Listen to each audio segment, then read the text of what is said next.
So my friend Dave has always been that guy who's ahead of the curve on wellness trends. He was making oat milk before it was cool, and once tried to convince everyone kombucha could cure existential dread. Last week, he invited me over for a journey of mindful enlightenment with the assistance of ancient Eastern tradition. Which sounded fancy until I got to his apartment and found a plastic sandbox from Toys R Us in the middle of his living room, filled with what looked like a mix of beach sand and, suspiciously, crushed graham crackers.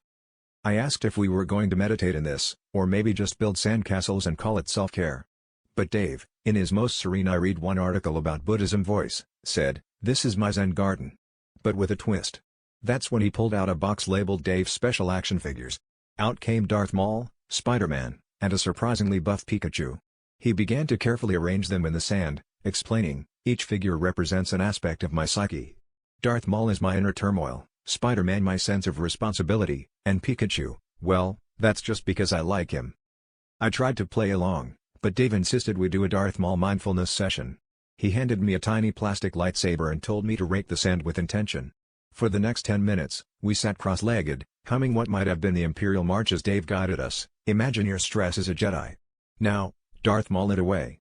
At one point, Pikachu toppled over onto Spider-Man, and Dave gasped, whispering, "That's a sign my chakras are tangled with my nostalgia." Afterwards, Dave asked how I felt, and I admitted I was mostly just craving s'mores from the graham cracker aroma. He nodded sagely and said, "The path to inner peace is full of surprises." Also, next week's theme is Yoda Yoga. May the OM be with you.